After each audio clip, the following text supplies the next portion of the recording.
We're live on a milestone day for the Australian space industry. Our first commercial rocket launch on sovereign soil is just minutes away from liftoff. And with expert analysis from on the ground in East Arnhem Land, you're watching the best seat in the house. This is Trekzone. This is Trekzone's Talkin' Science. Very good evening to you all. Welcome to this historic day for the Australian space industry and NASA as we gear up to witness the launch of a rocket, a sounding rocket from a commercial spaceport, the first of its kind in Australian history and the first flight from a commercial facility in the American Space Agency's history. Of course, that is NASA. This is also the first time since 1995 that the National Aeronautical and Space Administration has flown from Australia, and over the coming weeks we'll bear witness to three incredibly important launches for scientific research that can only be achieved from the Southern Hemisphere. We'll talk a little bit more about this X-ray observation mission of Alpha Centauri a little later in the week on Talkin' Science. Brad's obviously been busy doing the official broadcast. He is our Talkin' Science expert. Being an astrophysicist and a cosmologist, he is well qualified to be hosting that live stream. Unfortunately, they got him first, and that's how the cookie crumbles in the media industry. But I will hopefully have time with him a little later in the week to discuss this mission, discuss the other two missions that are coming up. But the brilliant thing about holding an archive here at Trekzone is that I can flash back with you to 2019 when the launch contract was successfully acquired by Equatorial Launch Australia. And we dived into that as one of our hot topics on Talkin' Science. Let's see if I press this button. It should work. They're coming to Australia, Brad. They are, and we were kind of chatting about what is the, future of things happening in Australia. And I said one of the things that can happen that is great is that the possibility of rocket launches from Australia. And sure enough, one of the groups in the Northern Territory called Equatorial Launch Australia has announced that they have an agreement with NASA to launch 4 sounding rockets from sometime next year, sometime in 2020. They're not crude launches, but they are pretty significant for NASA, aren't they? They are. So sounding rockets are a lot smaller. So essentially, if you imagine where space is, like there's different heights and there's different tools you get there. I use high altitude balloons. We get there to about 40 Ks up in the atmosphere. That's about the height. Satellites have to go from about 150 to 200 kilometers and above. That's where you can actually get in orbit. So there's this kind of, no person zone, land, air, not air, between 50 and 150 kilometers where we still need to do measurements. We still need to do experiments. But how do you get there? And that's the sounding rocket. These are essentially the jets that were the very first versions of like the scramjets and planes that NASA were flying before they did the moon missions. Essentially, you kind of do a suborbital loop. So it's still a big deal. And a lot of this is kind of this vote of confidence. NASA likes to run and tightly control things, and it takes a lot of goodwill and work to say, hey, we're going to do it for you or on land. So it's kind of, you have to crawl before you can walk. So you have to fly sounding rockets before you fly the big rockets. Right. Well, and it is a pretty big coup for Australia and Equatorial Launch Australia because it's the first time that NASA's agreed to launch their rockets not only from a non-government owned site, but also a foreign site as well, I believe. Yeah, that's right. It's essentially they're leasing out the work essentially to be done here from Australia. And that was always one of the goals and visions that was identified, is not that Australia should build rockets or launch their own. There's lots of groups doing better work on this, but we have the locations to actually launch it from. And if we set up the spaceports and thinking of it very this is kind of what Cape Canaveral in Florida has become, where it's not just a NASA site, it really is like an airport. It's a spaceport. SpaceX is there, Blue Origin. There's a few other groups that have set up in Cape Canaveral now that's kind of where their rockets take from. This is definitely a model that is applicable to Australia, and definitely what ELA has kind of identified that, hey, once we get this running, then potentially larger rockets and other groups can start coming in and launching from here as well. And the interest is there. One of the reasons is that satellites and things like to go near the equator. And, the equatorial part of their name gives away their location. They're very close to the equator. And for those not familiar with Arnhem Land, which is kind of between Darwin and halfway between Darwin and Cairns, it's pretty dry and desert-like. And rockets like that, rockets don't like wind and weather, that's why Florida always has launch delays, because it's Florida. And, I mean, like, it is. Northern Territory isn't that, and it is 20 degrees closer to the equator than Cape Canaveral. Oh, wow. Like, Florida isn't that far south. It's interesting too, because I think Arnhem Land is a little bit more isolated from the severe weather. Obviously, up north, it's the tropics. We do get a lot of cyclones and stuff like that up there, but they're all off the coast. They don't generally form in the Gulf of Carpentaria. Yep. They still do, but not as often, and they sweep east rather than sort of south where Arnhem Land is. So it truly is probably the best place on Earth to launch rockets from. Yeah, it's like real estate. It's location, location, location, and they have all of that going for it, and they identified it early on. And I think the great thing here is the potential, right? We're talking about from an Australian aspect that groups coming over here, it's investment in Australia, especially in regional areas and really rural areas that don't have a lot of industry that could use this boost. But then you can think further afield. Let's start imagine there are bigger rockets that are launched. The tourism alone from coming to see these launches, it will be fantastic for the area and the communities. And in fact, it's interesting because Arnhem Land and the traditional owners of Arnhem Land have worked throughout the whole process with Equatorial Launch Australia to make sure that everyone benefits from this. And I think that's the great part of this story, is that it's a win literally all around. NASA gets a good southern launch site, and it's a great win for all aspects of Australia, and it really signals where Australia can go in this space. And of course, we do recognise the traditional owners of Arnhem Land, and I think it's absolutely fantastic that we can open it up to being the next great spaceport. Yeah, I really think it is, and I think there's so much potential there. And that's not the only place in Australia. You go to other parts of Queensland where groups are looking at, or to the southern part of Australia, because you start getting near the southern pole, and that's where a lot of satellites go.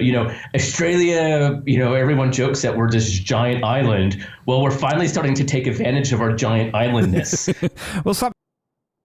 Absolutely. Well, that is a snippet from 2019 when the launch contract was successfully acquired by Equatorial Launch. Now, of course, that isn't the start of Equatorial Launch Australia's journey. We're hearing about that on the official broadcast, that it's been months, years.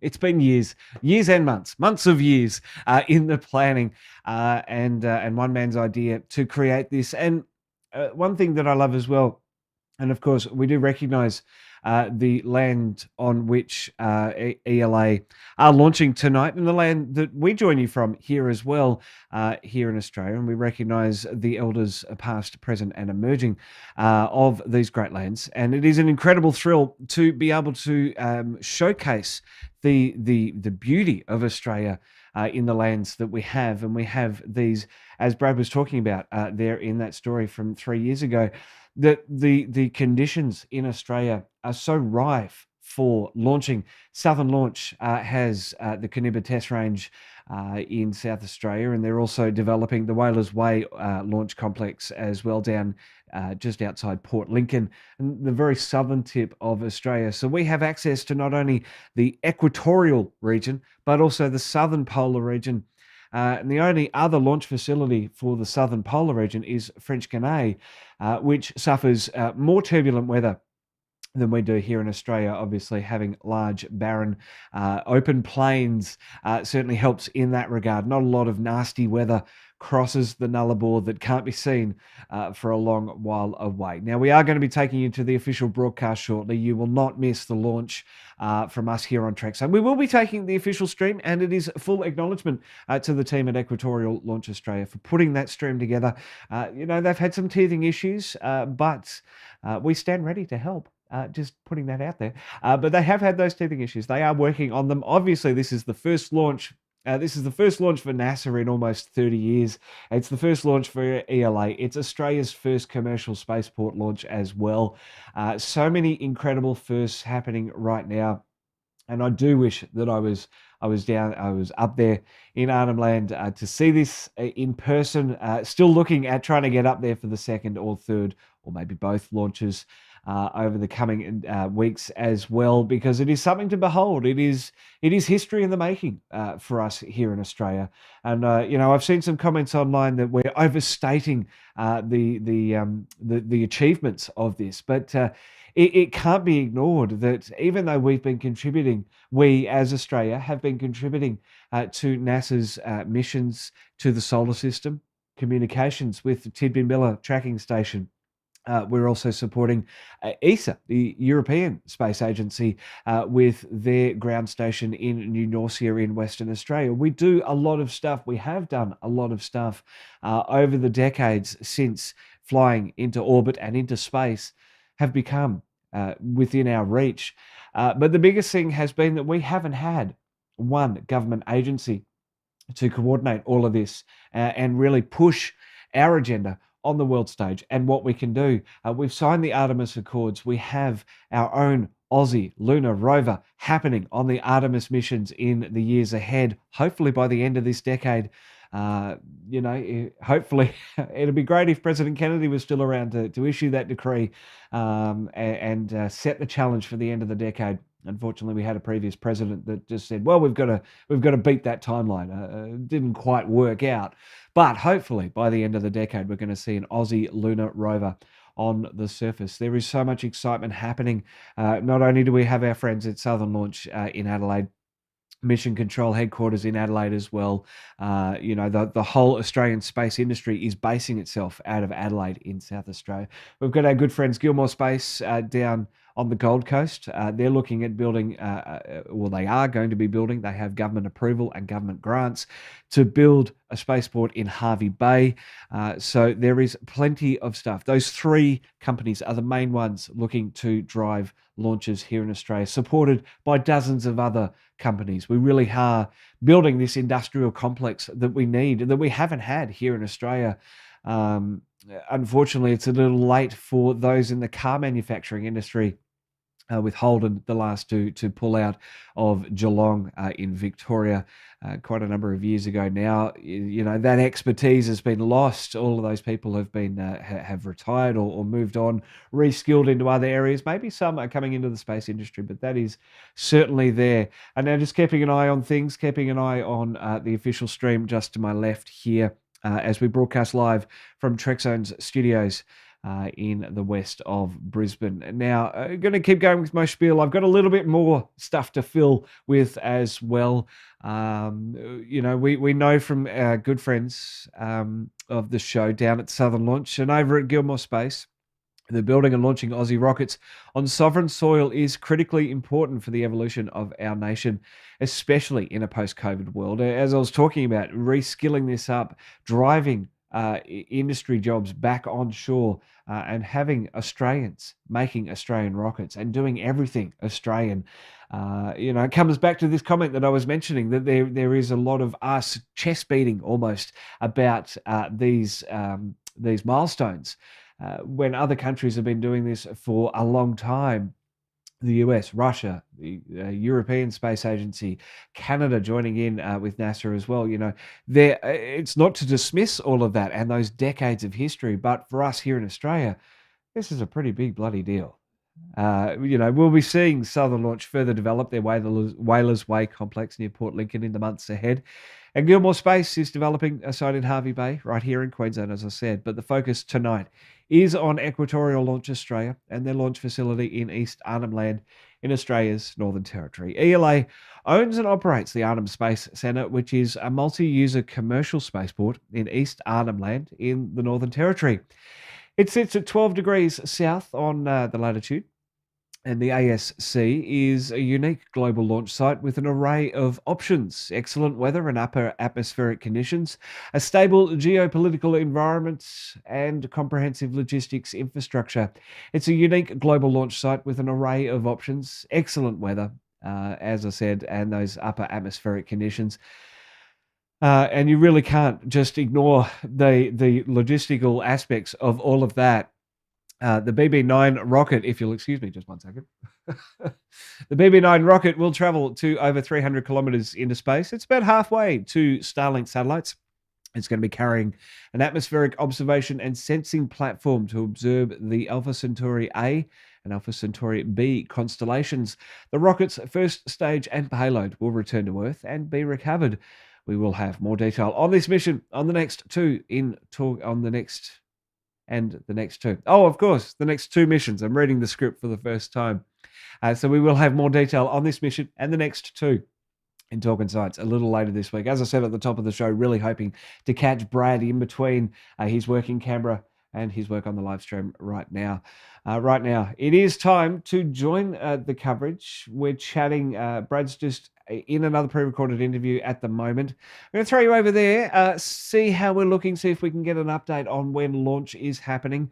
I might bail out of that and bring you some more coverage of Aussie rocket launching.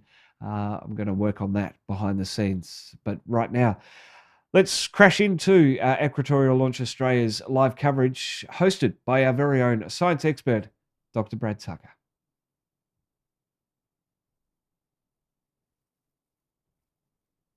Catalog of these ultraviolet spectra that we're going to use to understand which are the best star-planet systems to search for life. And so how long does it actually take to get that data back? It happens in real time. It comes down on the telemetry link that's on board the rocket. So we see it in real time. In fact, we use the real time video to decide how to point the rocket during the flight. Yeah, so Scott was talking about this, that you slightly have to adjust the rocket to align on the target, and so that's how you kind of know where to align. It's like the world's most expensive video game. And we have our students. This is always a historical way that we do things in the project, is that we put the student right in the deep end, and they're the ones that are actually seeing the real-time display and are driving the rocket in real time to make the observation. So they either get their PhD or they don't. That's right. Or there's a tremendous amount of international resources wasted. So when you're doing this adjustment, once the rocket is launched and you're essentially starting to get into suborbital space, you guys then take over all of that pointing and stuff like that, That's right. It happens at about 100 seconds after launch. The attitude control system, so we go up with the pointy end up, and then our telescope looks out the back. So it flips over during the flight. There's a door that opens, and our telescope points towards the target, and then we can start steering in to bring the target into the aperture. And then do you have any control of it coming back down, or essentially it gets there, you're done, and... So yeah, all we can do is control the pointing during the flight. We can also turn on and off the instrument if something were wrong. But we've knock on wood, we've never had to do that. It'll be fine this time, don't worry. But the rest of it all happens on timers. So at about 450 seconds after the observations start, the power will turn off, the door will close, and the whole payload starts to spin as it re-enters the atmosphere, and it spins to distribute the heat so it doesn't melt part of the rocket as it comes in. So on the long side of the rocket, essentially, right? That's right, yeah. And so then you go out then the day after and recover your instrument? That's right. So there's a helicopter that's on site, and we pick up everything for this launch. We pick up, it's a two-stage motor, so we pick up the booster motor and the sustainer motor. And we also we go first to go get the science payload, because it has the most it doesn't like to be sitting outside for a while. Yeah, because it has to be very cooled, and it is a telescope, and a telescope that just got dropped back to Earth. Exactly. So we go out the next morning, and we'll probably do a couple of flyovers to go find it, and then we'll land. I believe we're going to sling it up underneath the helicopter and ferry it back here, and then we'll test it again to see if it survived. And so do you test it? You do have to test it when you come back? We'll test it when we come back before we box it up. And then do you do, depending on that status, do you do any slight adjustments or fixing, or kind of depends? Not at this point. This is really just an aliveness test for when it comes back, because NASA wants to know if things survived and the status of the instrument when we bring it back. And then any other work that may be needed would happen back in the lab. It happens back in the lab. That's right. Great. Well, look.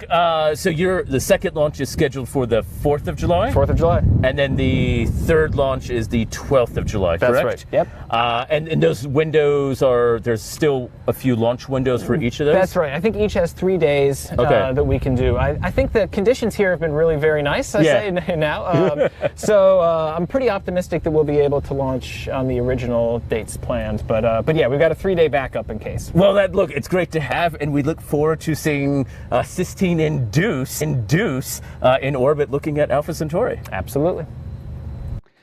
All right, well, there we have it. Learning a little bit more about the launch and hearing how things are going to happen. Very exciting that helicopter is going to go out and catch that payload. And they're going to reassess it. Now, I've queued up a couple of things just in that story. They're not ELA related, but I think tonight a celebration of Australian history is in order. We've got just under 34 minutes until launch. I am keeping an eye on that time. You will not miss that launch live here on Trekzone, thanks to Equatorial Launch Australia's live stream. Of course, you can catch their coverage. That is available on their channel. But right now, I'm doing something a little different. I'm going to catch up with Adam Gilmore, the CEO of Gilmore Space, and also Lloyd Dam, the CEO of Southern Launch Australia, kind of turning this into a bit of a celebration of the Australian space industry and where we're at the moment, as we fill the time waiting for this sounding rocket to blast off from East Arnhem Land. My in and out points are pretty rough. I haven't had a chance to tidy this up really schmickly, but you get the idea. We might just crash in a couple of words, might miss a little bits and pieces, but we have these interviews ready to go. It's the best part about podcasting for the last So we're outside 9 mission control. years. This is the We will just make sure that Brad is not turned on and talking over the top of me. His mic is the feed, the audio feed from the web stream is now quiet. Thank you very much, Brad. So let's take you now to my chat with Adam Gilmore from December last year. Subscribe. Adam, welcome back to Trekzone, my friend. From signing up with Fleet Space to launch their nanosats, working on a bushfire satellite and teaming up with SpaceLink, there's certainly been plenty to keep you and the team busy this year. Plus, back in June, you secured $46 million US in Series C funding to get a launch vehicle into orbit. Through all of that, there has been the constant cloud of COVID that has hung in the air. How has 2021 been for you personally? It's been good. I mean, we've got a lot done. I like to set extremely aggressive goals. So, when you do that, you never quite hit your goals, but we got a lot of them done. And I think it sets us very well up for next year. One of our aggressive goals is we wanted to launch a rocket into orbit next year, and we're definitely on track to do that. And so I think I'm feeling good. The team is feeling good. We've been doing a lot of work on finishing the design of the vehicle. We've pretty much finished the design of the vehicle now. We're manufacturing a lot of the vehicle. We're putting it together and we're testing. So we've probably got at least another 6 months of testing left while we assemble the vehicle.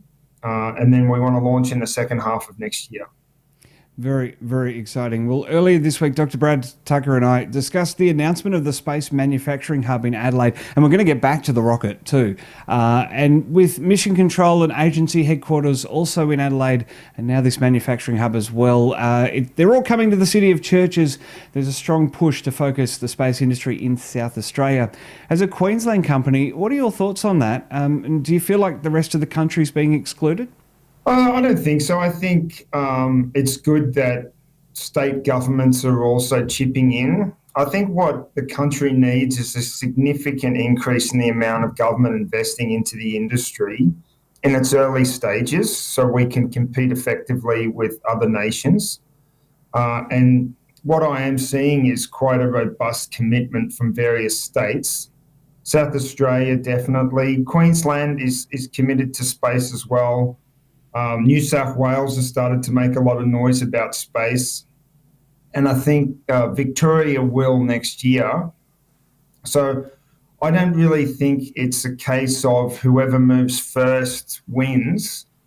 And I think it's a better case of, everybody can win. And I'd love to see the South Australians succeed in their space manufacturing factory. And for us to, we're going to build a bigger factory next year as well. If I did want to say anything, I would really just hope that the bulk of state government and federal government is to Australian space companies and not to foreign space companies. So there is a foreign rocket company in on the bid in South Australia, and I'm disappointed with that. And I'd like to see state and federal governments supporting Australian-owned companies primarily. It is certainly an interesting one, and I guess having the Federal Space Agency as well there, they're obviously looking after Australian interests, and not just these state-based. So interesting that we're sort of having this little mini race inside of Australia as well, and having these foreign investors or these foreign companies coming in, certainly not really going towards our sovereign launch capability, but certainly something that we can strive for and hopefully start standing on our own 2 feet and getting out there and doing our own thing. I agree. I mean, competition it's a global competition. So, we're not super worried about it, but the reality is the rest of the world, the governments are very heavily financing startups and developing technology, and we need to do that in Australia too, to Australian companies. So that's really what we're hoping for in 2022. We're definitely hearing a lot of really good noises out of the government about stepping up a bit higher next year, and we hope that comes to fruition. And some good investment from the Queensland state government as well, supporting some bids from Gilmore Space as well to get stuff done and really supporting you guys as well. Yeah, we're very happy to see that this year. Queensland government was part of our C raise, and they invested through QIC. We're also in discussions with them about getting financial assistance if we win some of the federal government grants. So again, I think next year is going to be really good to keep working with the Queensland government. Very exciting. Well, let's move back to that rocket because media release yesterday put out, just before our recording, about the Bowen Orbital Spaceport with the traditional owners of the land on which you wish to build the launch site signing a cultural heritage management agreement. Even a week before Christmas work, even a week before Christmas, work continues. What does it mean to have this agreement in place, Adam? Well, it's very important that, when we go somewhere in Australia when we're launching rockets from space, we get all of the stakeholders engaged and supportive. And, we reached out quite early to the local Indigenous community up there. And from the very first meeting, they were super supportive. We talked about our rapid schedule and how we had to get things done very quickly. And they've been supportive all the way. So, we're very happy to be working with them. We're looking at all of the economic job creation, economic interests that we can work together with the community up there, and just really appreciate the support. I think it's very important early on that you get this support. You really wouldn't want to have a very important stakeholder negative on the project at the beginning. So, we feel very good that we've got this agreement. And I guess also important as well, recognising the traditional custodians of the land. You talk about them, if there was a negative part of the stakeholder group there, very important for you to get that recognition from those traditional owners and the Indigenous people up there before proceeding any further? It is, and there's just a bit of luck in rockets as well. Like, we're all a little bit superstitious, so I'm very happy to keep a community that believes in smoke dances and all the goodwill around that is super important. The Juru community that it lives and works up there is going to be a fantastic community supporter of our business. Yeah, absolutely. A great one to see as well. Now, as I understand it, the plan is, with all relevant permissions granted, to see a first launch from the Abbott Point State Development Area by mid-next year. As you say, there's 6 months more testing to be done. Sort of on track for that mid-year? We kind of are. I mean, we've hit a bit of a road bump with environmental concerns of late, and we're just kind of negotiating with the federal government around that at the moment. We'll probably have some more clarity in a month, but there's some risk that if we have to continue down a heavy environmental approval path, that will delay our launch. Now, I've asked Dr. Brad a few times here on Talking Science, but I'd love to get your thoughts as well, Adam. Why is sovereign space capability so important? I think it's important for many reasons. I mean, one of the most important reasons is access to space in Australia is a really good enabler for all the other Australian space companies to work together. And so, we have this philosophy of working closely with our fellow Australian companies and providing them access to space very, very quickly, easily, and for low costs, especially in the early stages of development. So some of the contracts that we've signed with Australian companies are really good pricing, And we want to do that to enable the Australian space community to continue to grow. From a defence point of view, it's vitally important that Australia has sovereign launch capability, because in the event of any kind of a conflict, the first things that will be affected are assets in space. So if you don't have the ability as a nation to reconstitute assets in space, like communication satellites, observation satellites, etc., you're vulnerable. And so we're in a very vulnerable position right now, and we need to fix that with sovereign launch.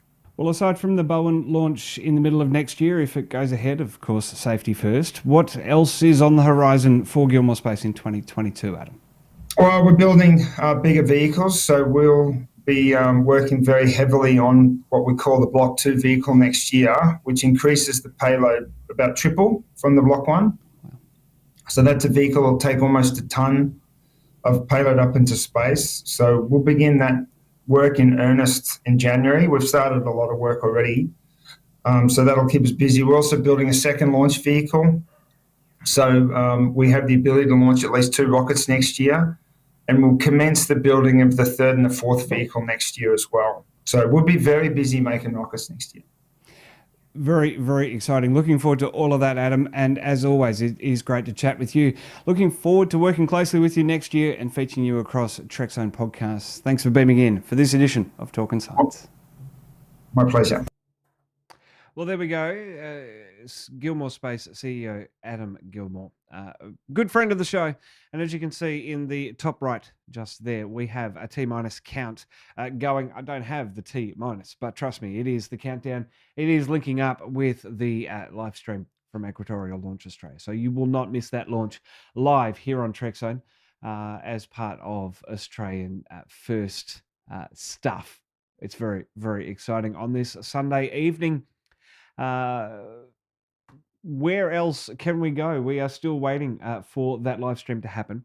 But I do have, excuse me, battling. I sat out by the fire tonight, and it's kind of hit me in a wave just before we got started. So a little bit of a frog in the throat, but we are getting there. This is Trekzone Live. We are waiting for Australia's first commercial spaceport launch, NASA's first launch in Australia in almost 30 years, and the beginning of the Australian space industry taking flight. Yes, I meant to do that pun. Let's now take you to the other major contender, not necessarily contender, but the other major contributor to the Australian space industry, Southern Launch Australia down in Adelaide. I've talked about them a little bit on the show the past 40 minutes, but I sat down with Lloyd Damp, their CEO, towards the end of last year, and we had a chat about what the future holds for them as well. Let's take a look. Lloyd, first up, can you tell us where Whalers Way is and why it's so important to Southern Launch?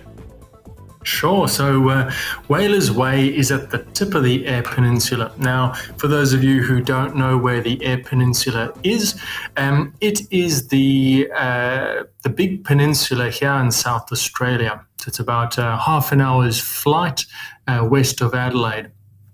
And why it's so important to us is when Southern Launch started to look at the business model of launching satellites into space, we identified that the growing market is in the polar and sun-synchronous orbits. So those are the orbits that go around the north and the south poles of the Earth while the Earth spins on its axis. Now, and to do that safely and to do that cost effectively, we needed a location that satisfied a lot of criteria.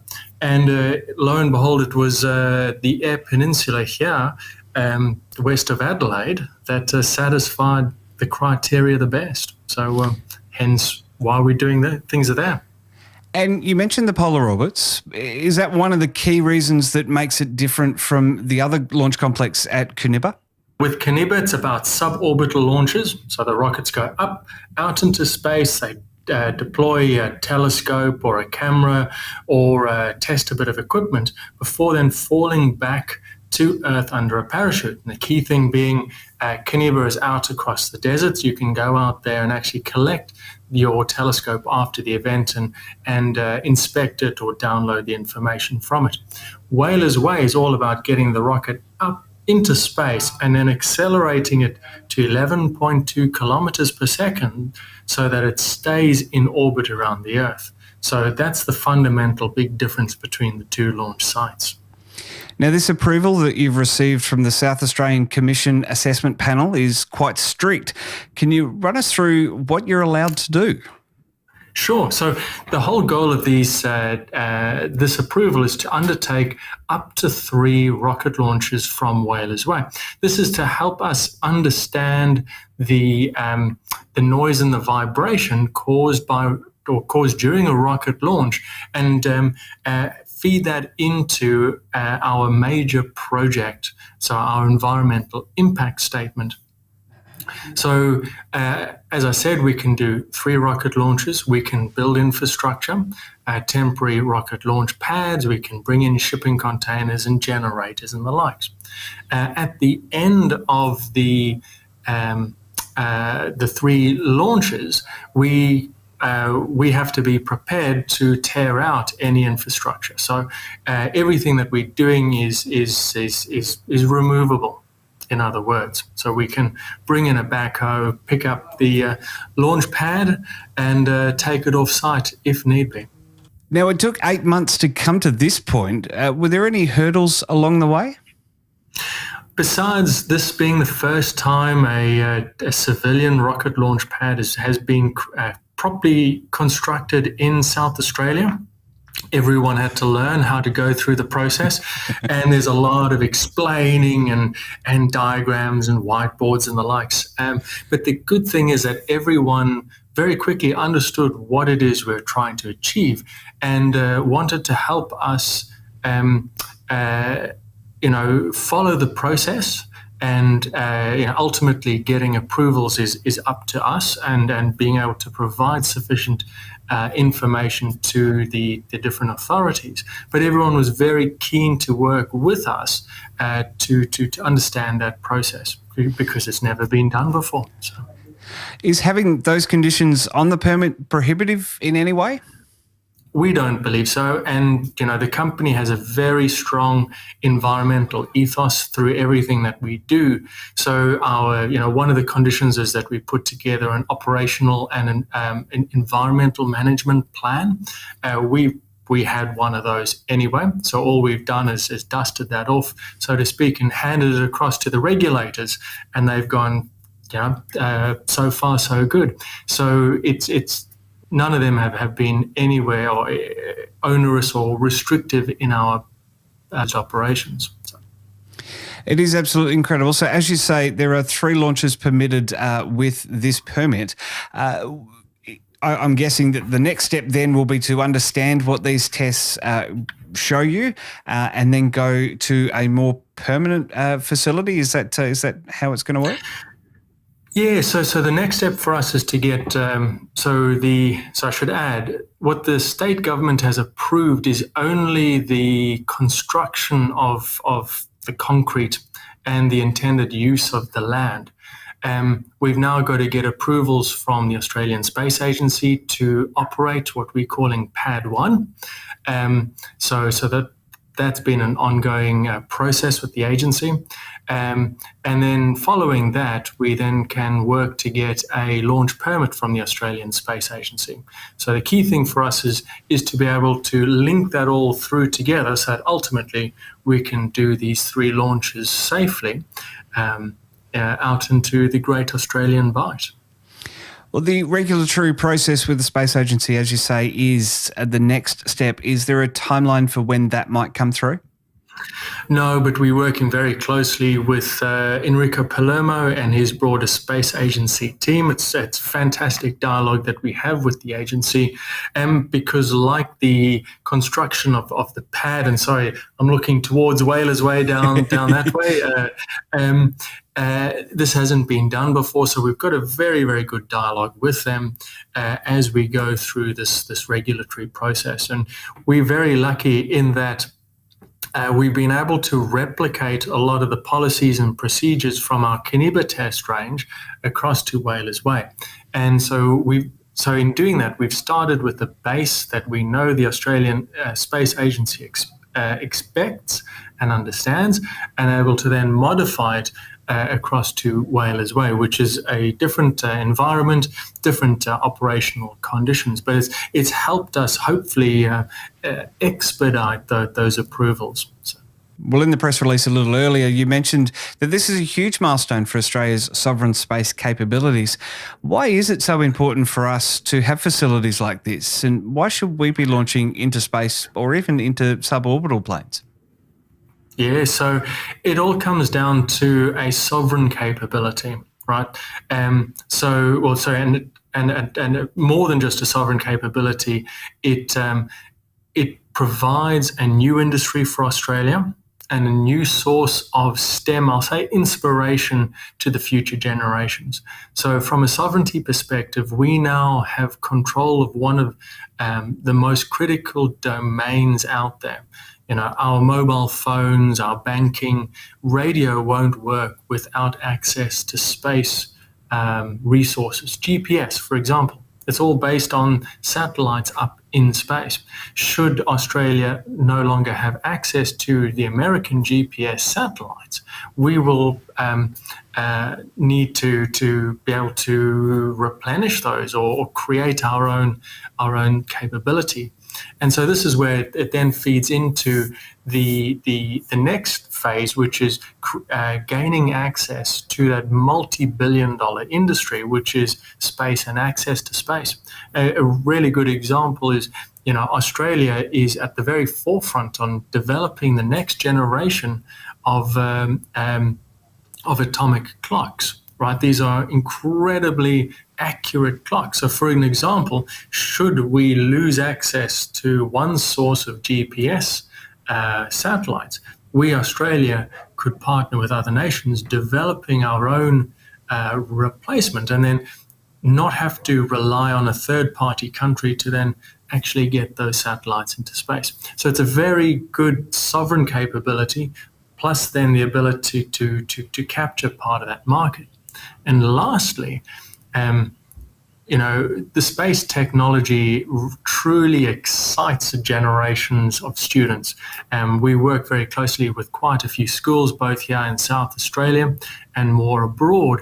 And you can see the kids light up when we bring out one of the small dart rockets that we launched out at Kiniba last year in September. And we say, this is a rocket, this is part of a rocket that we intend to send to space, right? And you can just see the kids going, wow, I've touched a space rocket, I've seen a space rocket. And so I'm really looking forward to the day when we can say, and this is what an orbital rocket looks like. You know, we've actually got one in Australia. So you know, I see that this complete spectrum of opportunities for the nation moving forward. So, yeah.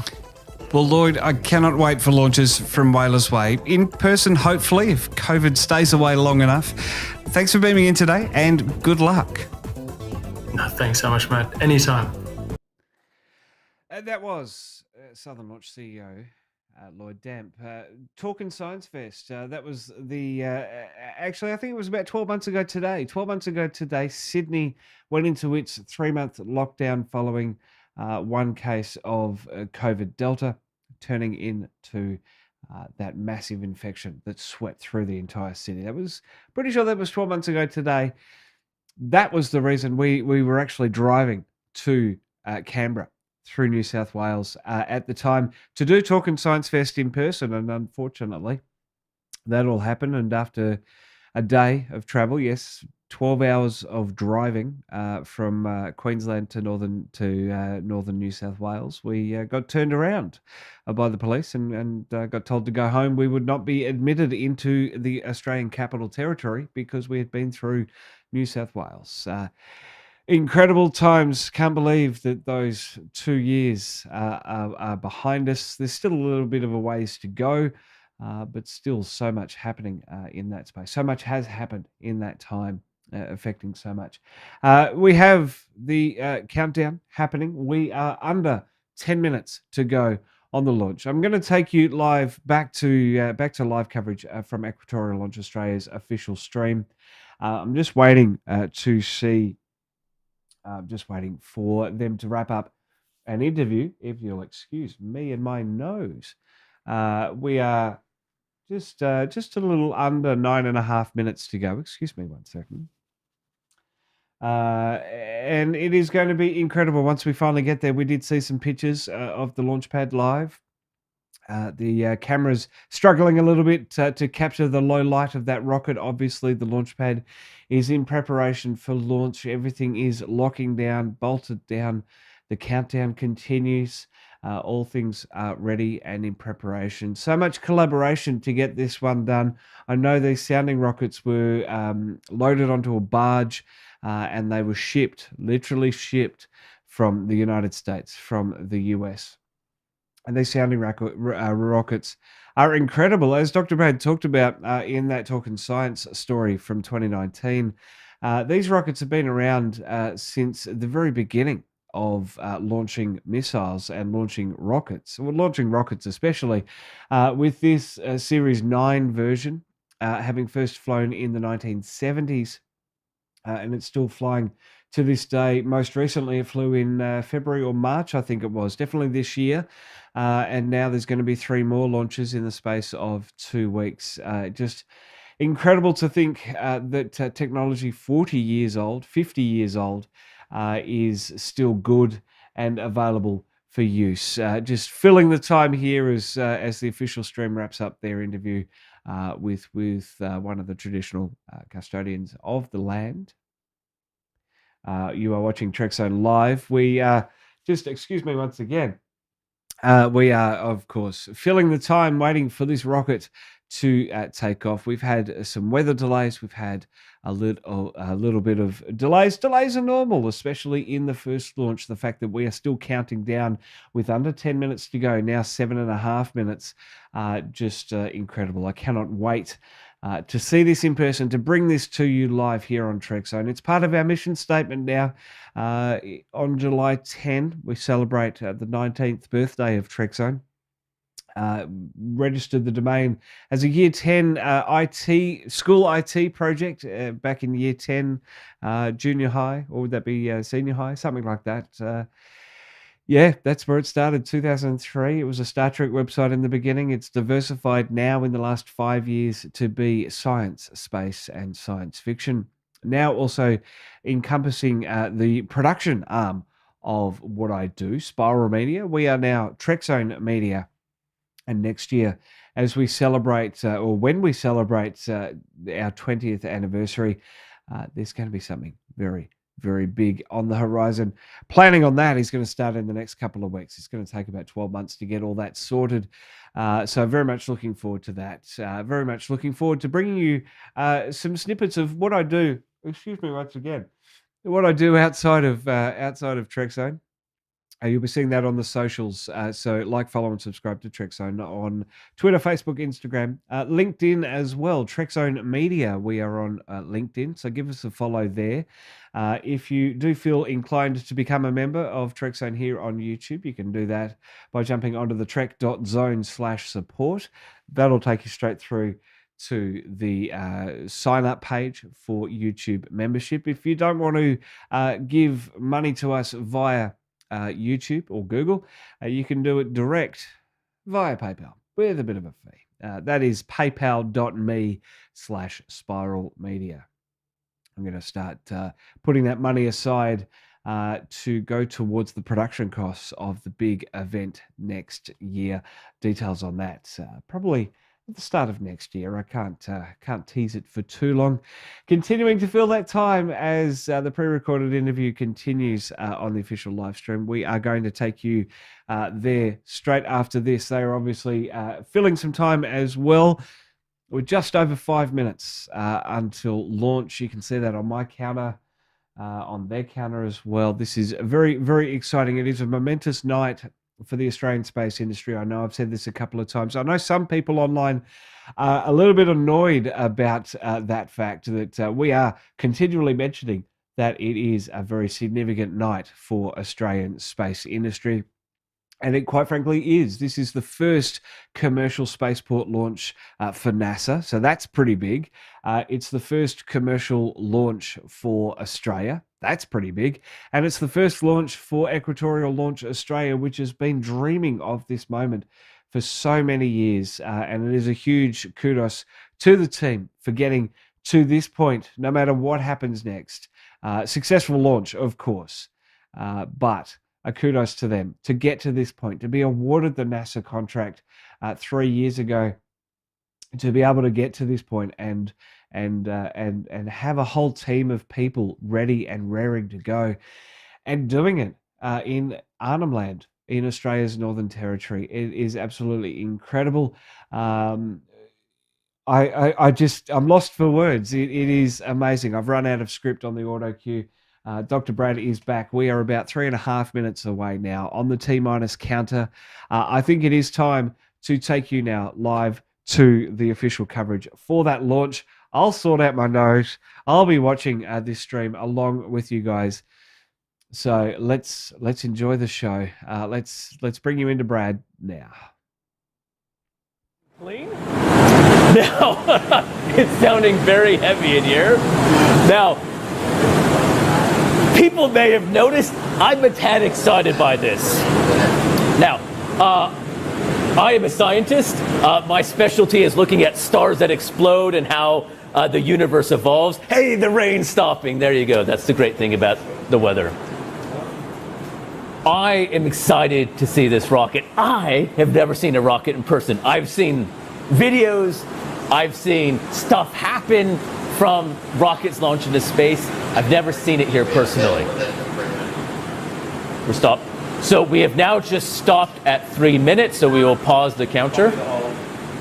Now, again, this hold is purely due to the local weather. There hasn't been any changes in anything to do with the technical side of the rocket. There hasn't anything to do with the nature side of the rocket. And so, yeah, we will pause the countdown in a second, but we are on hold at 3 minutes.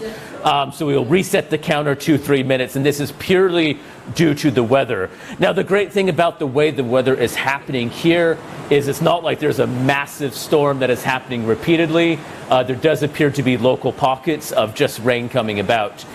So it's a mixture of rain, obviously, that they're worried about, but the wind. Now, one of the things that will happen is there is a launch window for this. So it's a 3-hour launch window. So we do still have plenty of time to see this. So as long as the weather essentially subsides at some point, we'll be okay. Now, you can't really see that much outside. We can see a bit of the glow of the clouds and a bit of the glow of the rocket.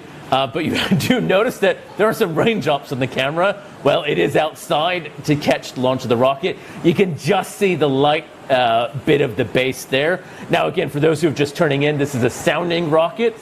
So the rocket is 22 meters in length. It's about 2 tons. The experiment is carrying is an X-ray measurement to look at the X-ray gas from our Milky Way galaxy. Now, one of the great things that we were able to do is to get up close to this rocket. And this happened earlier today. And this was actually really momentous because, you know, to build a rocket, you don't just put it on a piece of dirt. There's a huge, what we call, launch pad. This is where the rocket launches from. This had to be bolted meters, over 14 meters into the ground. Had to be secure because as that rail goes up, as it's already in its position, as the rocket is up and ready to go into its position, you need to make sure it is secure. You need to make sure that it is safe. And you need to make sure that gusts of wind don't knock it over. The last thing you want is a gust of wind or anything like that to knock it down. So one of the other parts that was quite momentous yesterday was the full dress rehearsal. So we said the countdown started almost 8 hours ago. Now it's actually closer to 9 with these weather delays. Yesterday, there was a dress rehearsal of 8 hours. This is the process it takes to make sure everything is operating smoothly from a technical side, an engineering side, weather, safety, checks, you name it, they had to do it. And what was special about yesterday was as the rocket went from its vertical lying position to its, or horizontal lying position rather, to its vertical straight up and down position, all of the team, the ELA team who's been working weeks, nonstop to months and years. The NASA team who has come out here, all 70 plus personnel from NASA Wallops facility, plus the science teams from University of Colorado at Boulder and the University of Wisconsin who have been here for, again, weeks to make this happen, are here and have been here, and they were finally able to come together on site. And so this was an amazing thing to be able to witness, to have everyone coming on site, to be able to see what it was like, and actually to see the rocket up close. And so we're going to go now to this previously recorded vision. So this is again from the end of the dress rehearsal yesterday when all of the teams were outside and everyone was excited to see, well, a rocket up close that was about to take off, because we're only 3 minutes from when we resume the countdown. Again, we are on a 3-minute hold. They were excited to see it up close and personal. So we're at the rocket launch site right behind me. So the rocket is now into its vertical position. So what you have to do is obviously the rocket starts lying down in the shed, gets into the launch position, ready for takeoff. So we're at the dress rehearsal now, but it'll be put into position tonight for the launch, and soon it will take off.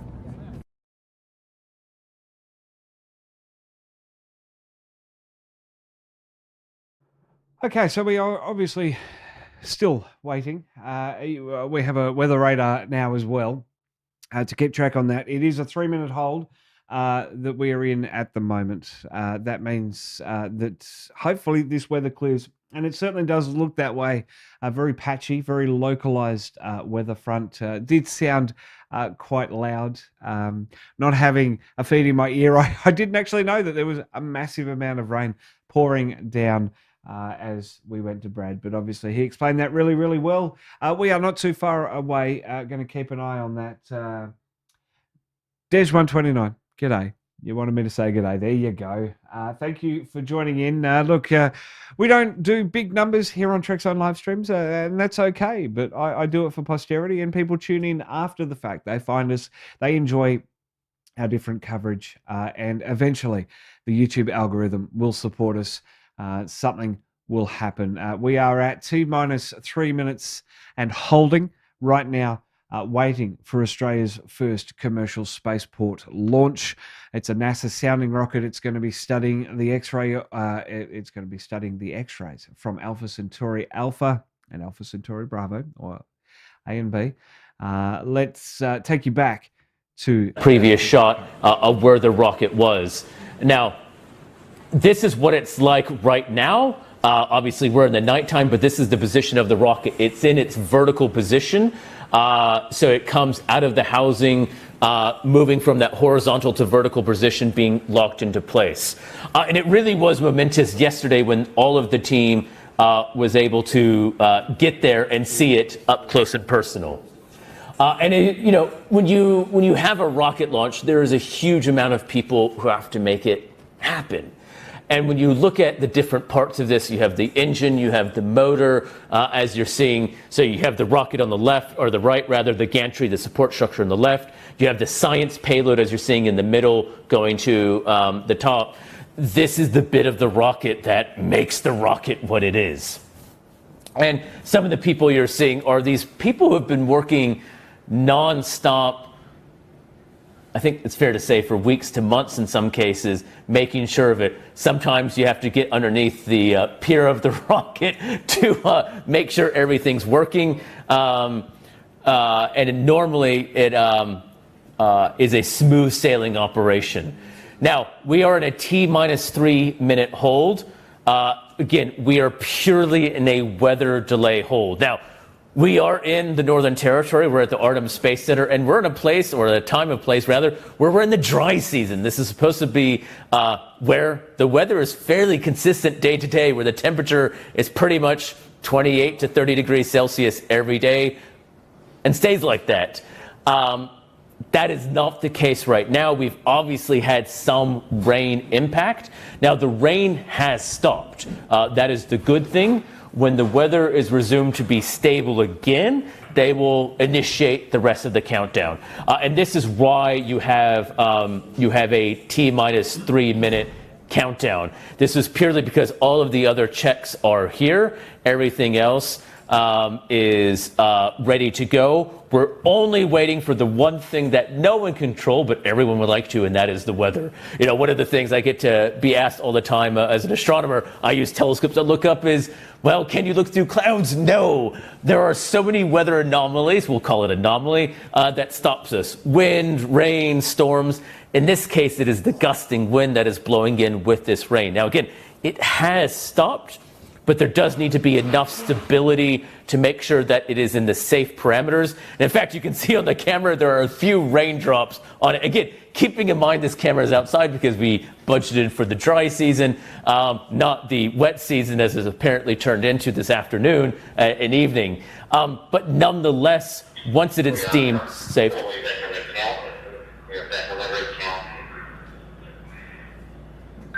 Copy that. So we have just started count again. That's why we want to see. Now that is the amazing thing of being in the operations center is when you deem the weather's good, we are good to go. So now we are resume counting. We are ready to go. And as long as we don't get another storm, we're going to see a rocket launch. Now, what we will be doing is for going outside soon to see the rocket launch. So we're going to stay mostly on these shots near the launch pad, and we'll be seeing it as it takes off. We'll be then panning to an outside shot for the launch taking off, and then obviously as far as we can see it. So as of now, the weather seems stable enough that we're good to go. We've just approached less than 2 minutes. We are on track, so we're minute 45. Copy hold, copy hold. So we've just started another hold. We will see what that is about. Now again, everything is just making sure that the weather conditions here are stable enough for it. Look, you know, imagine it's Christmas, right? It's no good just to open all your presents once. You want a little bit of anticipation. Well, you're getting it here tonight. We said it'd be history in the making. Making sure you're earning it by staying tuned to watch this. Now, we do have the current problems with winds. This is where we're at. The official hold time is going to be 2:01. So this is going to be our official time. We will set the count based on that clock. We're just making sure everything's syncing together. So we're at a 2 minute and 1 second hold. Now we will keep on that. We will stay at 2 minutes and 1 second until we resume it. We won't go back to that 3 minutes. Right now, everything they're doing is just making sure the winds are cooperating. So again, for those who are just tuning in, hoping that the rocket has already taken off, we've been dealing with some storms blowing in during the dry season up here in the Northern Territory, waiting for it to, well, subside essentially. Now, as of now, the winds are not dramatic, but they are out of tolerance for the rocket. So what that means is there is enough gust that the rocket is swaying too much. Now, as we were seeing in those previous shots, the engine and the rocket is mounted to the gantry, and that has to be stable. Now, because of the wind, they're going to reset to 3 minutes. And again, this is all part of the normal process. And again, the only thing stopping us right now is wind and storm. So for everyone, think good thoughts in Australia, absorb all of the bad weather here so that we can see this rocket launch and this rocket takeoff. And again, I mean, you know, we are all excited to see this historic first commercial launch. We're excited to see NASA's first commercial launch from anywhere. So we will be monitoring the weather. They will be staying it. And as soon as, again, the winds are in that tolerable range. So what they're worried about, again, is the gusts. So how much you can gust back and forth. That is the real worry here. This is going to be what is going to prevent or start our count. Now we have a plenty of time in the launch window. We have a 3-hour launch window. Now that is started from our original time to which was about an hour ago now. So we still have at least another not quite 2 hours to fit the launch in. So there is not necessarily that much of a worry for the rocket not taking off, so to speak. But we're just waiting for that wind to die down. And once the team at Launch Control Center, that's the building kind of behind us, that will be essentially pressing that button. Once they are ready to go, we will be ready to go. And we will be with you. We will be with you until we get that 0 mark. When we hit 0 and we see the rocket launch, that's what we all want. That's what I want. That's what you want. That's what the team here wants. You know, there are scientists who have been waiting for their experiments to go up and launch and get their data. And, you know, they've been hanging around for a long time. They've been long for a bit. Now, one of the things that is, I think, exciting about what we are seeing is really what the science we can expect from some of these missions. And so we're going to go, for those who missed it, we're going to go back and play Kevin. And so Kevin is one of the mission scientists that we were able to see and talk to about why did NASA come to see this rocket launch happen? Why did they want to do their science? And why are they setting up here? So we're going to try and go see Kevin again. Again, this is pre-recorded vision, and Kevin is relaxed a bit because right now he's on the 2nd and 3rd mission. He's just waiting out for the first launch to happen so he can see his 2nd and 3rd launch. If there's a little bit of residual gas in there, you can actually create an arc that goes across the small amount of gas. It'll act like a conductor. Yeah. And if that happens, then things can break down and melt quickly. I can imagine that. If there's a little bit of residual gas in there, you can actually create an arc that goes across the small amount of gas. It'll act like a conductor. Yeah. And if that happens, then we're things now can resuming break the down count. and This is the melt beauty of quickly. trying to launch a rocket in the dry land. So there are all sorts of inhibits on the here winds to have not been let deemed to the be within detector the turn safe on region. if it's not in We are high now vacuum. going to resume In it. fact, we actually, And during now, flight, if it's going to be we take this, so when far when on we're track. arming the vehicle, we take this plate off. And Everyone we put a who has cheater been plug in there staying up for that this allows it stream, to I override really that appreciate it. circuit, so it will turn on and flight no matter what. I am dedicated to see this launch happen. I will be here till we get this launch happen. You will be here till we get this launch happen, because that's what everyone wants. Now, the count is officially on. We are resuming as we were. And as of now, the winds seem to be deemed in the safety range. We're just double checking that aside. But this is the official call, which means if nothing changes, we're only 1:50 from our very first launch. So if we go back outside to what the rocket is looking at right now, there will still be some raindrops on the screen. That's not surprising. Unfortunately, there is not much we can do at this point. But we have plenty of camera shots that will see it, and we will see the launch take place from here. We will also see the further panned out cameras as the launch takes place. So this is going to be our wide shot that you can see. You can see the base of the rocket glowing at the bottom. We're 1:23. And you can really start to feel the buzz and excitement now. Everyone who is in this room right now is abandoning me. I'm being abandoned ship because everyone's going outside to see a rocket launch. This is going to happen. We are just now 1:10 from Australia's first commercial launch that we have seen. You know, there is a real buzz from everyone running outside, NASA employees, government representatives, the ELA team.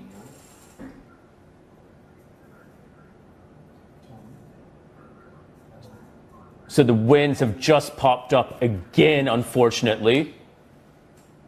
So we're holding now at 58 seconds. We will see if we resume this countdown. You know, this wind, I'm going to be happy if I never hear of wind again. I'm going to tell you this right now. So we will reset. We're holding at 58 seconds. Let's hope that the winds keep down enough. So we're going to reset now to 3 minutes. So this is the process that once the winds are deemed too high, we have to reset to the 3-minute clock. Now, unfortunately, this is because of the whole process of counting down, because once the rocket is launched, it obviously has to take off. So the worry about the winds is not just for the rocket itself on the launch pad. It is for as it goes, obviously, into its orbit as in its trajectory. And if the winds are blowing it around too much, it can be blown too far off course. It can limit the payload being reached into orbit, and this creates a lot of problems. So we're going to restart the countdown back to 3 minutes. Luckily, we're not going past 3 minutes at this point. It's just a wind problem. We're going to stay at 3 minutes for now. And as soon as we can, we will resume the count. Now, I appreciate everyone being so patient with us. You know, this is the weather. This is what life is like when you're trying to launch a rocket. You know, hey, they say it's rocket science. In fact, on the back of the bottle, it is just rocket science. But what we're doing is we are just waiting. We'll stay on these shots, obviously, for the wide shots. Do you want to? So, but what we're going to try and do is at least get a sneak peek back about what Kevin, as we were talking to earlier, was excited by.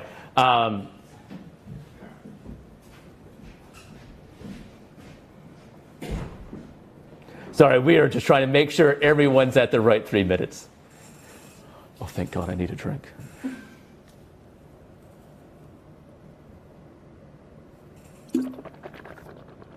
And if that happens, then things can break down and melt quickly. I can imagine that. So there are all sorts of inhibits on here to not let the detector turn on if it's not at high vacuum. Yep. And in fact, we actually during flight we take this when we're arming the vehicle. We take this plate off and we put a little cheater plug in there that allows it to override that circuit, so it will turn on in flight no matter what. Oh, okay. But then it's very dicey because if somebody accidentally turns it on, it would be very bad. Yeah. So it's like it's only held safe by humans at that point, which is a scary thing. Which is always a trick. So the telescope is here? That's right. So the telescope starts here. It points out this way. This is what we call the shutter door. Yep. Oh, yeah. If you see, it's on a thread here. Yep. And there's a hinge down here. Yep. And in flight, on a timer, this motor will run. It'll run the thread down and open the door this way. Okay. And look out, and the telescope will look out. Yeah. So essentially, this is the bay door that opens up, and then you're looking out this way. That's right. Yeah. So then, so the telescope mirror width is maximized. That's right. It takes up the whole thing. Yeah. I assume that was it. It's a full half-meter mirror, which is so the diameter here is 22 inches. Okay. And the mirror is like 20 and a half inches. Yeah, so okay. it's as big as we could possibly go. I wanted to make these measurements of Alpha Cen, and we realized that we couldn't have done it with previous technology that you could have put on a rocket. Yep. And so we said, okay, well actually, if we use these advanced technologies, we can build this instrument that will have, throughput 15 times greater than what we'd ever been able to do before, and we can actually do this science even on a rocket payload. Yeah. And so we just built it all together. Nice. Yeah. Well, look, so far it seems like it's tracking well, at least. Yeah. This is also the second science flight. We did a test science flight to observe an F-type star in November of last year. At White Sands. Yeah. NASA did not want this to be the first flight of these payloads. Interesting. Okay. Yes, they wanted payloads that had a high probability of scientific success. Yeah, okay. Which I completely understand. Yeah, no, you don't want 3 missions that go up and don't give data because. That's right.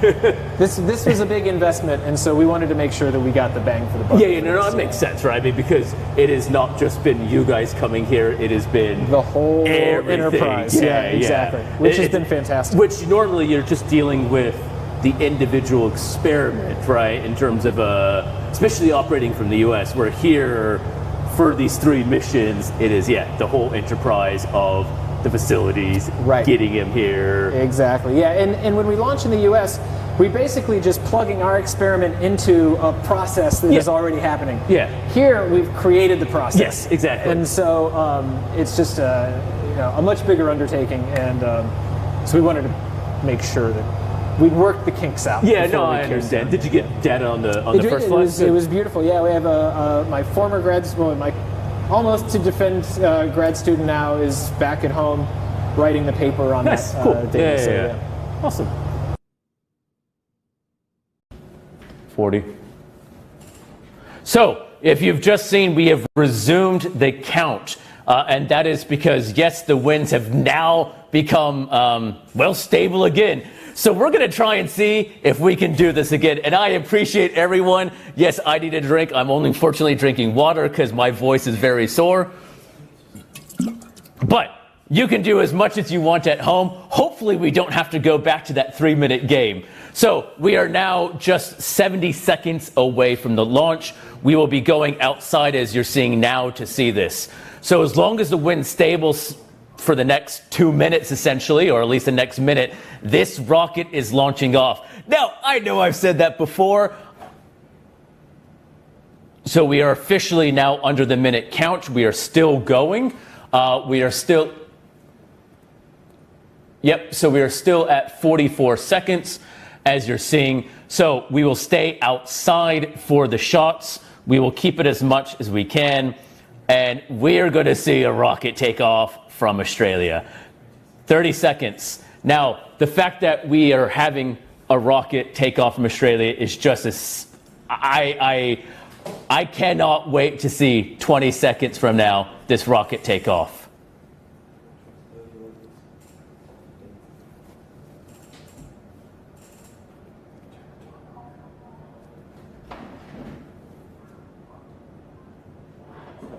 So we have now held again. So I am sorry for this fun game. I promise we are not playing a trick on you. The winds are playing a trick on us. We were so close. We were so close. We will get there again, but we will see. So we are on hold. If it is a wind hold, we'll go back to 3 minutes. If it's something like that, so we are going back to 3 minutes yet again. For those who suggested drinking every time you hear 3 minutes, I suggest taking a drink as well. Now, I'm obviously just drinking water, but in order to wet my whistle, so I'm going to keep being with you until we sing take off. Look, at least we're getting closer every time, right? You know, we're slowly inching and inching and inching. And look, again, this is quite uncharacteristic. You know, this is the dry season. An absolutely incredible job. Just going to bring him down there a little bit, just to remind you that you are watching Trekzone. Seeing a few people tuning in now, I really appreciate that. We are keeping an eye on that. You will not miss a moment. That countdown, I can chuck that up there as well. 3 minutes and holding. These winds playing particular havoc for the teams there. Looking at the latest observations, the nearest observation that we can access, thanks to the Bureau, is the airport. That's probably about a 20-minute drive away. Currently, winds are sitting at 20 kilometres per hour with a gust of 32 kilometres an hour, 32 kilometres an hour. That is 11 knots and 17 knot gusts. So clearly that is beyond the threshold that they are willing to take for this rocket. A very important payload we're hearing there in the pre-recorded content from ELA, just about how important this mission is. The payload is as well. And probably the biggest thing, and one of the hardest things to remember, is that there's a lot of money that goes into these payloads, and all these safety checks that they have to meet, all these guidelines that they have to meet, are there to protect the payload as best as they can. Obviously, things can happen, but this is the reason that they are being very, very cautious. They don't want anything to happen on this very first commercial spaceport launch here in Australia.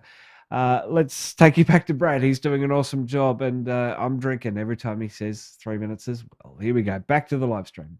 So the official count, we're just being informed, we did get to officially 8 seconds, but we had to restart to 3 minutes. And again, this is all just the...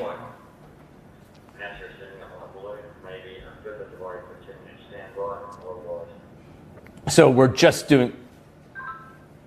Copy that, confirming balloon test. Thank you. So NASA has decided, so what they're doing is a balloon test. So now the idea here is they actually want to just make sure they test that higher level wind to make sure it's all performing as expected. Because again, it's all about the winds, it's all about the safety, it's all about that.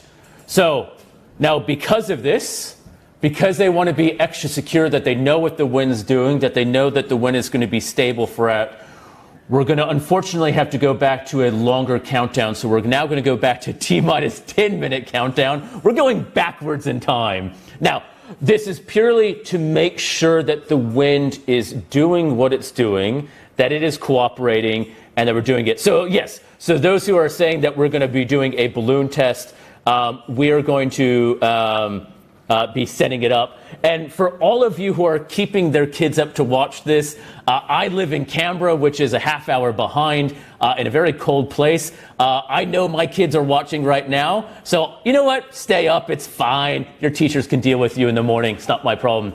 Now, what we're going to be doing is we're going to be waiting. This is a momentous occasion. This is Australia. This is history.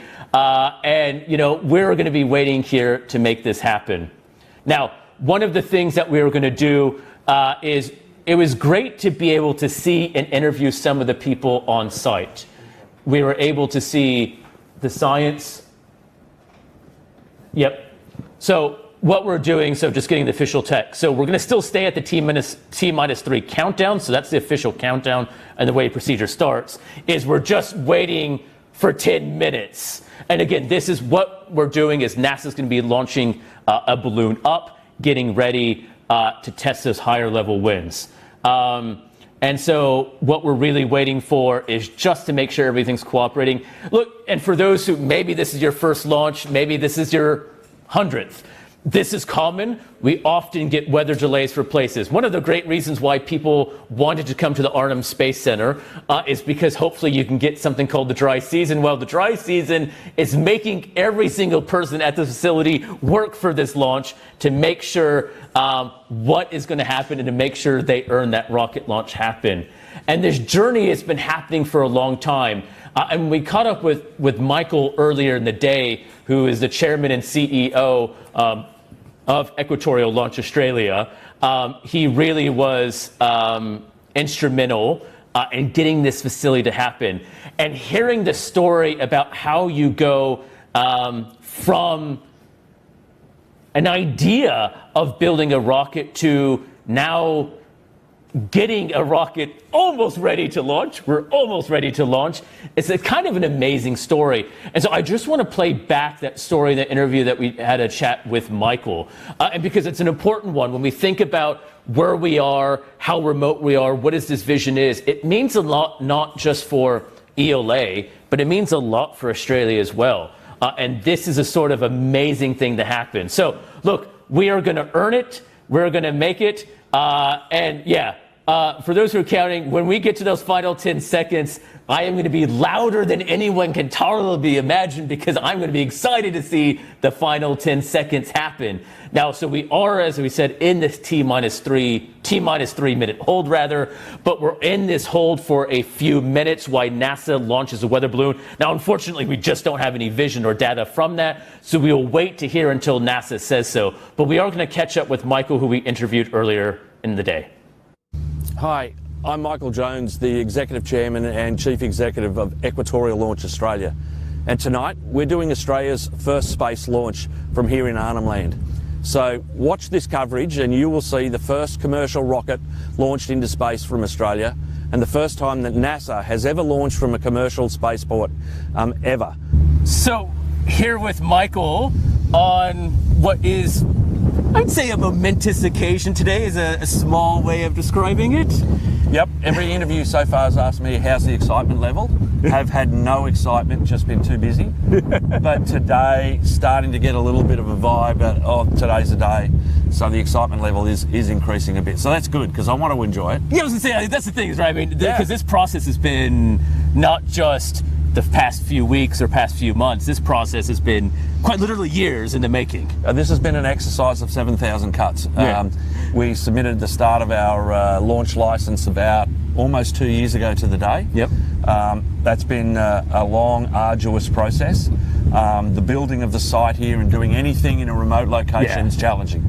And of course, if you're going to be in an industry sector, let's pick one that's really sort of nice and simple like space. Okay? Yeah, exactly. It doesn't need any sort of technology involved No, that's right. And you don't need to find people who know anything. Exactly. Right? So we've had some challenges and it's been a long road, but despite like feeling on occasions that every roadblock in the world's been put in front of us, we've got here. It's a great day, and we are starting to get excited about it. And I think there's just a buzz that you're starting to see amongst, as I said, not just you, but everyone who seems to be working here. There are people who have been, we were talking to someone, he's been working here on site for the past, 12 weeks. He's like, I just want to see the launch tonight, right? I just want to get to that moment. Yeah, I don't think we did it on purpose, but I think what you do is you leverage what the end game is all the way through these things. So everybody starts to get a feel for, I want to get to the end and I want to see, what this is all about. And what's a really interesting dynamic is the mix of, the 75 years of experience of NASA and all the people who are just insanely professional. They're so good at what they do. I mean, and they're so regimented and, rehearsed. Some could say inflexible, but let's just say they're very structured in what they do. Yeah. And then on the other side of it, it's us. We're here, we're sponges. We're trying to soak up every bit that we can from them, and you could not want, as a startup company, to have a better launch customer, pardon the pun. It's pretty hard to do these conversations without, working in this space and the launch customer. But that's part of the job. That's the beauty of the job, right? Is the puns. Yeah. So we couldn't have a better customer to start off with because of both reputation, skill, and just their generosity of passing on information and working with us. And at the end of the day, there's this one guy who has to finally decide, are we going to launch? And that guy looks like me. So, so I have to remind them of that occasionally. and it's also not the responsibility just to the people on the site or NASA or the science payloads. It's, in some degree, the entire community, as we've talked about, who's been invested in this. Huge span of stakeholders from, the Northern Territory government have been really instrumental in getting us off the ground, all the way through to all the different traditional owner and Indigenous groups who we want to engage with, but we have to engage with because we're on their land. Yeah. And specifically for these 3 missions, the payloads are landing back on their land, so we have to coordinate with them. And there's then the absolute myriad of interagency things that you need to do, from explosive ordnance, environment, transport, aviation, maritime. Because you have people around CASA, the space agency, safety, site rangers. It's not just rockets. This is going to be the first commercial launch in Australia, and that means a lot for the Australian space industry, not just ELA. Yeah. As I've travelled around the globe in the last sort of 12 months, talking to all the major players in the space world, one of the things that has really struck me is there are Australians everywhere. Yep. And so, to some degree, bringing that home and showing that we have a capability here. Right. And this is our coming out party in a big way. And to show that Australian technology and innovation and entrepreneurship can, be at the forefront of the world stage in space is a big statement. And I think that there are a lot of other great Australian companies in space. There is. But, the Fleet Technologies who are doing satellites, the Skycraft in Canberra doing satellites. Who will hopefully have another launch this year. Yeah, that's right. and Myota. Southern Launch, our launch partners who are coming up tonight, which is really nice. That's right, and hoping to have that, this kind of same facility, but in the south. And that's the beauty of it, is this isn't just representing this site, it is what Australia is going to become. But certainly with Southern Space, we talk to it, Southern Launch, we talk to them all the time. We get on really well with them because we have common problems, and common challenges. So we try to help each other out where we can, and I'm a big believer in, the sum of the parts is always going to be, the best part of it. And so, let's 10 years. We have a first launch tonight. Yep. What do you think Arnhem Space Centre looks like in 10 years? Well, where we're standing at the moment is on what I would call, Site 1. Yep. The end of the first phase, which gives us the ability to do medium-sized rockets. so up to about 450 to 500 kilos in payload. Yep. The rocket itself sitting on the pad can be up to, 200,000 kilos. Yep. Sitting on the, so reasonably large. This is Site 1. Yep. Immediately, a kilometre, to our east here is Site 2, and we will eventually have, the drawing at the moment has 24 pads on it. Yep. It has to be very carefully planned so that we can do a launch effectively every 6 to 9 days. Yep. And so tonight, it's all happening tonight, right? Yep. We're now inside the countdown. We started the countdown at 8 hours before launch. Yep. There's a whole bunch of activities. It's incredibly detailed and scripted what happens, the number of checks, the number of players. There's over 100 people on site. All extraneous, non-required people are off-site for safety, but they're working through the checks. They're rehearsing, as they go and then executing. We have to have a huge amount of external communications as well. So airspace, maritime, local emergency services, coordinating with security, just talking to everybody else on site as to Because it's still a rocket that is being launched tonight, right? That's Absolutely. the thing. Absolutely. We're about to fire a projectile that's going 300 kilometres into space. Yeah. And then it's coming back to exactly where we want it.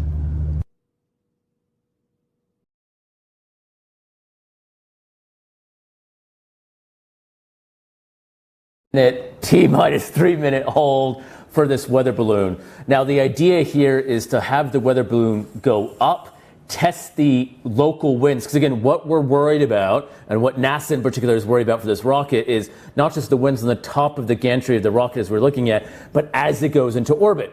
So these balloons obviously can go tens of kilometers into orbit to actually test what is the winds above and below.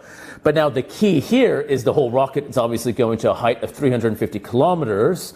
So in order to do that, they need to test up to as high as they possibly can to make sure it's stable enough for those winds. Now we still haven't had the rain, even though we still have winds or droplets on our screen here. Now, for those who asked, we cannot go near the rocket site. No one can go near it that close where this camera is. It is closer even than people almost would want. So there's unfortunately no way of cleaning it. We will just deal with it as is. Some of the other shots are a little bit better. So we're still going to stay at it. We're still going to wait for the measurements for the weather balloon. This will give us the critical data that NASA needs to make those decisions, on the safety of the rocket, because it's not just the safety of the rocket, as we've been saying, it's a safety on the trajectory. So when this rocket, whenever it does, takes off, it's going to launch it's going to go over southwest Arnhem Land, so you have to be close in order to see it. If you are not in the vicinity, you won't see it. But look, you've been with us this long on the live stream. You're going to be with us to the end, and I appreciate it. We love you. I love you. Space loves us. And as long as the weather and the wind loves us back, we will see a rocket launch tonight. We still do have time in the launch window. Now, there is a limit to this launch window, but we're still in the time of it, so it's fine. We will just wait for those 10 minutes before we resume our T-minus 3 countdown. Look, when we got to that T-minus 8 seconds, oh, we were feeling like it was going to take off, weren't we? This room was electric. We're going to wait, though. So we will wait till we're there. We're still going to be with you. Now, one of the things that we've explored and one of the things that we really have seen with this is how do you build a spaceport in a remote part of Australia? And the history of Equatorial Launch Australia is an amazing one. The history of this vision to bring a rocket to here with a contract from NASA ready to go is an amazing story. And I'm surrounded by people in this room who I know have been spending a lot of time on it doing various tasks. And look, they want to go as much as you, probably more than you, no offense, because they've been working for so long to see it, and they're waiting for it to happen. And we have people who have been standing outside in the rain just to wait it. There is passion, there is dedication from the entire team here, down the launch site, and all across it. And this is part of the ethos that has been part of Equatorial Launch Australia and this history to make it happen. And we're going to take a look at it real quick. We're going to take a look at that, of the story of ELA and how we've kind of gotten to today? Look, at this point, if people just want to chime in, sure, go ahead.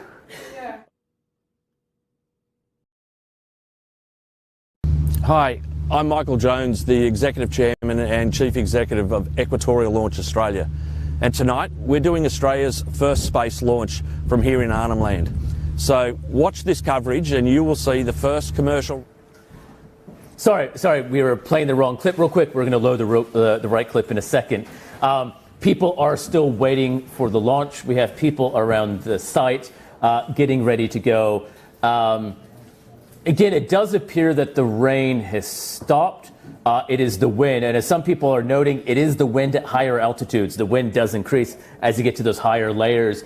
And the wind, weather is variable. So even if you're in other parts of Arnhem Land or even Nhulunbuy, the weather may be very different from where we are inland, and that is always the key, is you need the weather at the site, at the readiness to do it. And look, we appreciate everyone's patience. We appreciate everyone staying with us.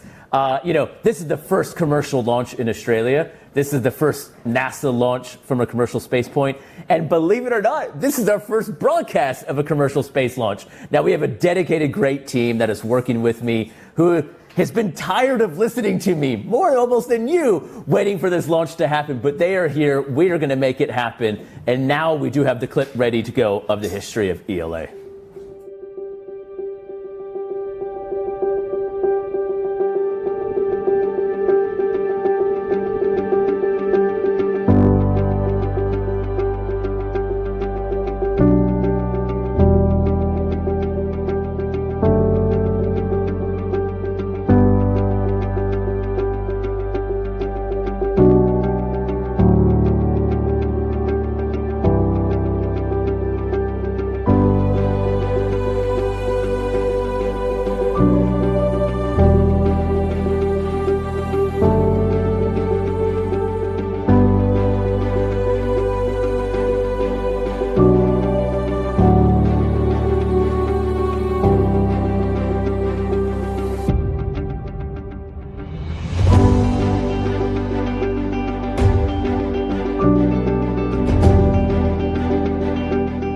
Equatorial Launch Australia is and is aspiring to be the premier multi-user commercial spaceport in the world.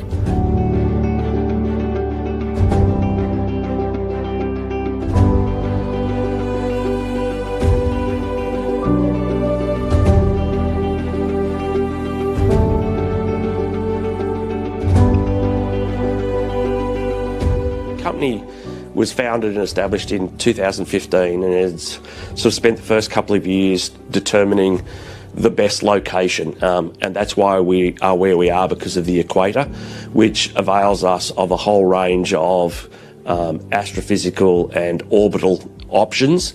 And then in 2019 we were contracted by NASA, who expressed an interest in launching from the Southern Hemisphere and specifically from Equatorial Launch Australia's site in Arnhem Land. Equatorial Launch Australia and NASA go for launch right here in the Northern Territory. These rockets will go some 250 kilometres into the sky to collect data on the physics of the sun and its relationship with the Earth. It's about sending a message to younger Australians and indeed Australians of any age who might be looking at retraining for future careers of how important science is.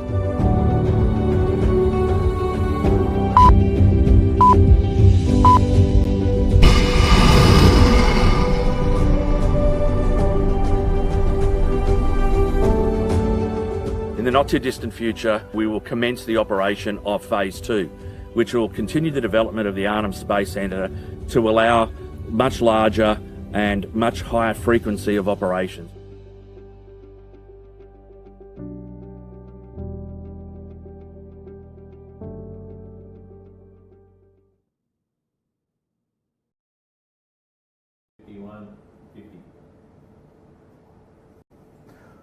And you know what?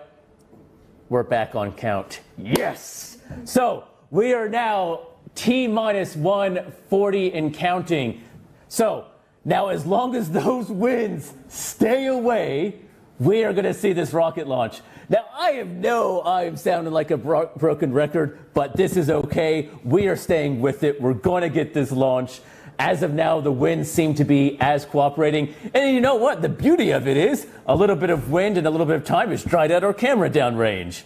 So we are now going to be approaching the 70-second mark. So 1 minute, 10 seconds left to go. And so as we go, we were going to stay in this count.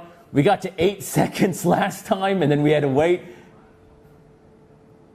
So we did approach the 1 minute mark. We are still on track. Yep. So we are still counting down. We're getting close. We are getting close to Australia's first commercial rocket launch, NASA's first launch with an Australian customer anywhere. And I can tell when we're getting close because everyone abandons me right at the key time. That's when you know we're ready to go. But there are a few of us here to the bitter end, ready to go to see this. We're going to do it. We're at 30. 20. No. 7, 6, 5, 4, 3, 2, 1, go!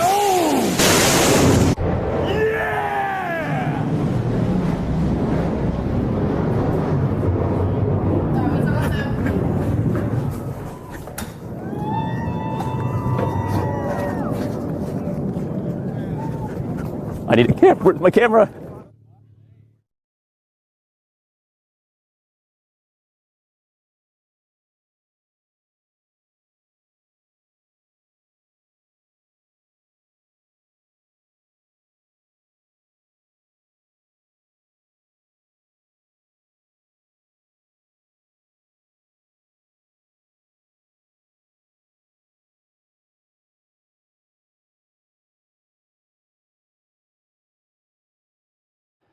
And there we have it. Australia's first. Let me pop me up in boxes there, and we'll just keep that down just in case. We have launched from the Arnhem Space Centre. Congratulations to everyone at Equatorial Launch Australia for that incredible achievement. NASA's first commercial spaceport launch, Australia's first commercial space launch, NASA's first launch since 1995.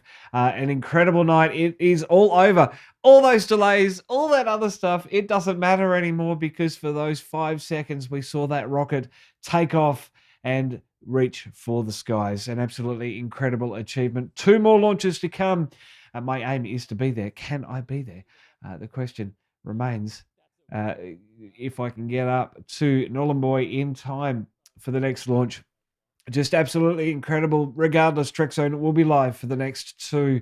This is part of the 3 launch contract that ELA received in June 2019 to launch these 3 rockets with scientific payloads on board, studying the cosmos that can only be pretty amazing reached thing. From it was great to from see from the southern hemisphere. Thank you, Brad. Just incredible. I'm going to try and get a hold of Brad during the week, sit him down, get him off this excitement because he is absolutely elated. As he said, this is only the first time that he's seen a rocket launch in person, and the poor guy was stuck behind a television studio desk in the operations center and didn't get to see it with his own eyeballs. But I tell you what, the feeling of being there, being around all those people with that excitement must be incredibly, incredibly awesome. And it is going to be one to watch in the future. Obviously, we're going to have more information as the days roll on. The helicopter will be deployed to capture the payload, which will be landing back to Earth, hopefully safely, and hopefully we can unlock scientists, even can unlock the secrets that are on board. That is how we do Trekzone live from our studio here in the western suburbs of Brisbane. It's been an incredible thrill to be with you for the last little bit. In fact, we have Brad back. Let's check in with him. Only be operating for a few minutes, as we heard from Scott and others, as part of that launch. So it's a very short amount of time that they have.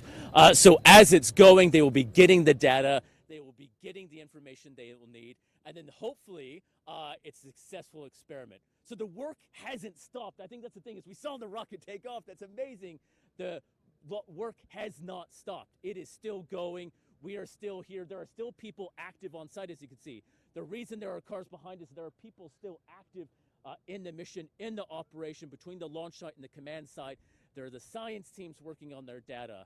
Now, what will happen is, as the scientists collect their data, we have another group of scientists, and these are from Team 2 and the rest of the ELA employees who will be here for the second and third part of the launch. Now, as this data goes out, the scientists will be collecting their data.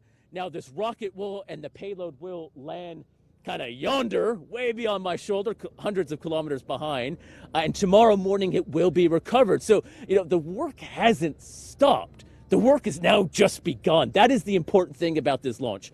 As the work happens, as we keep going, they will be collecting data, they will be getting their science. They have to collect the instrument tomorrow. Now, as we heard from Kevin, once you collect your instrument, you have to take it back to the lab. They're going to check it, make sure it works, make sure everything is kind of operating as planned before they say sign, seal, delivered, and they can take it back to the U.S. Now, as we said, there are 2 more launches. So now we have just witnessed Australia's first commercial launch here from Yolngu country at the Arnhem Space Center. We have 2 more launches to go. Not tonight. There's enough excitement and buzz, and we've waited a long time. The second launch is scheduled for the 4th of July. That is the Sistine mission, an ultraviolet mission that will look at Alpha Centauri, the nearest star to us. We also then have a third mission launching on the 12th of July called Deuce, that will also look at Alpha Centauri, that nearest star to us besides the sun, but looking in the ultraviolet colors. So these are the very important missions looking at different types of the ultraviolet band, as we heard from Kevin, to measure the properties and composition of that star. So the X-ray team, based at the Launch Control Center down the road, is still getting their data. They still have minutes work of to do to collect it and come back down. Now, the recovery will not happen tonight. Obviously, we're in the middle of the night now. We have just ticked past midnight local time. Thank you to everyone who has stayed up through this endeavor. The helicopter crew and team will go out and recover the mission successfully, hopefully tomorrow, and that will all be handled safely. And this has already been coordinated with the traditional owners, the local landholders, and the emergency services. So any of you who were in the local region and just saw a rocket take off, boy, did you feel a kick, man. That was so powerful as it fell through. You saw the light and just heard the boom. It was, you feel it in your body. It was almost a way you can't even describe. And there just generally is an excitement, I think, by this team. As we've been hearing, there has been a work for years to make something like this happen, a huge amount of people to make something like this happen. And they've made it, they've seen it, they've been able to make it successful. And look, we have had a rocket launch takeover. We have had a rocket launch happen. And now, there's kind of almost a sigh of relief to some people. The rocket is done. In fact, NASA's job is done. NASA, once that rocket is launched, they are essentially said, hey, it is good to go. It is the science side. Obviously, there's a payload and recovery, and that is the critical part of Equatorial Launch Australia, is they are managing all of this, dealing with it and seeing it. And look, we can watch this rocket vision time and time again. I mean, the fact that we just saw a rocket launch from beautiful Arnhem Land, Yolngu country, is an amazing thing. There are just, people are still standing outside and there's nothing else to see. I think that's the beauty of it.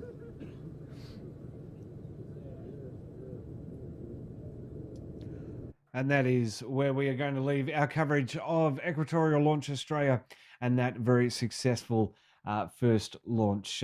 Congratulations once again to everybody involved. Looking forward to wrapping this up in the days and weeks ahead, analysing it all and waiting with bated breath and anticipation for launches number 2 and number 3. For now, though, I'm Matt Miller at Trekzone HQ here in Brisbane. We are Trekzone Media. This is how we do live streams. Let's hope for a hell of a lot more in the future. For now, though, thanks for watching Trekzone's version of Equatorial Launch Australia's first launch. Bye for now.